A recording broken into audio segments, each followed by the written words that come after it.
We got to talk about these L.A. Rams. They won a tight battle against the Indianapolis Colts out of Lucas Oil.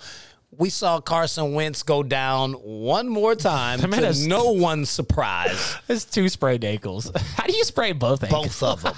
It's a 2 sprayed. I said 2? So both. Okay. Ridiculous. Make sure I read that right.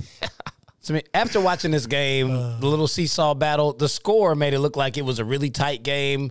It was not really as good a game as what the score indicated. Right. Can we trust either one of these teams moving forward? Definitely not the Colts. I feel like this is the 3rd season in a row where I continue to say that the Colts are an NFL team. They are a Super Bowl roster, offensively and defensively, besides the quarterback position.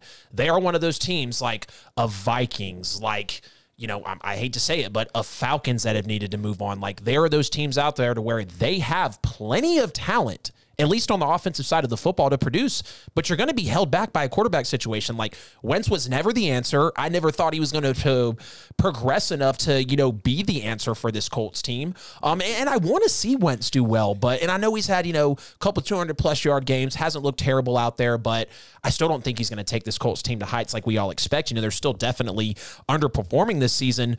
And, you know, what's crazy enough is the Colts used to have the best offensive line in the NFL, at least one of the best, you know. Now they're giving up, you know, 12 quarterback hits and 3 sacks to a guy like Carson Wentz, who doesn't need that. He came to Indianapolis because he wanted protection. And I know I'm talking about Aaron Donald and Michael Brockers, and, you know, the linebacking core of L.A. working on Indy's O-line, but like still, when we talk about the Colts, we talk about a strong offensive line, and that's something that they haven't been able to do lately.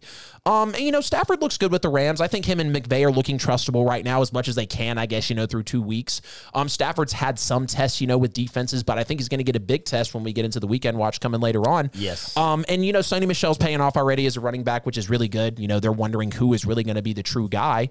But, you know, I don't think we can truly trust either one of these teams yet. One, because we're still talking about Stafford, 2 weeks, go figure. Colts are 0-2. So I think we're going to have more to be desired. Absolutely. And, you know, don't take the cheese on the Rams being a NFC contender all of a sudden. You know, like, let's slow down. Let's get through 6, 8, 10 weeks of football first. You say Sonny Michel's paying off. He had 10 carries for 46 yards. That's nothing. That's why we got rid of him, because that's what he was doing in New England. Well, I'm saying, I mean, they need some rushing, but they're paying off for the Rams. Maybe not paying dividends for other people who wanted more out of him, but I mean, of course, Pat's fan, he's horrible. He's a first-round draft pick running back. He's not paying off. Horrible. At all. I mean, this was actually a fairly bad football game. I know Matt Stafford got a 2nd win, so people are really taking that cheese like, oh, yeah, the Rams, they're Super Bowl contenders. They're 2-0. Not really sold on that. I mean, Stafford had a great showing against a very familiar Chicago team that he's played against his entire career. Exactly. So he was, I mean, it was like a ease you in. Like, now you got better pieces, and you get to play against a team that you always play against, so you're familiar with them. Wasn't quite the same against the Colts. I mean, the Colts were a better defense, and a defense that he was not used to playing against. Yep. And his numbers tanked compared to what they were last week. Yep. I mean, 19 of 30 for 278, 2 touchdowns and a pick. That's average. Yeah, I mean, that's about Matt Stafford. We look at anyone else do that, it's like, all right, you played. Yeah. Like, that's not jumping off the paper at all. He didn't do anything to woe you. And the majority of those passes were short passes. Yeah. I mean, he was checking down a lot. There were a lot of bubble screens. Almost all those passes to Cooper Kupp, because Cooper Kupp had a monster game, but he had so much yak. Yep. He was catching the ball and taking off. Like, they had some very elaborate blocking schemes available for him, which all ended up counting for yards for Stafford, who still didn't have like a monster game. Right. It just so happened that Cooper Kupp got all of them. Yep. I mean, 163 yards to Kupp, and you threw for 268. And Kupp probably got at least about 120 of those yards in yak. He wasn't throwing the ball for real.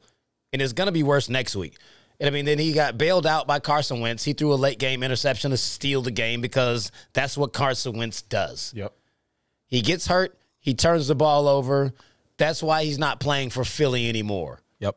I mean, it's not rocket science. I mean, Indy scored because they got a block kick and actually recovered it in the end zone, which they shouldn't even have been as close in this ugly game as they were. Yeah. So, I mean, I'm not sold on either one of them, but I already told you that I was never even remotely sold on Indy. And the Rams, I think, are no better than they were last year. Yeah. I think they'll still win. I feel like you hold the Colts and the Rams like kind of in the same boat. Like, don't take the cheese on them. No, I mean, the Rams were, I mean, the Colts were never getting the Super Bowl contender hype. Right. I think the Rams are going to be the same 10-win team they were last year because Stafford is the same damn quarterback they just got rid of. Yeah. He's older. That's about it. Yeah. Ridiculous.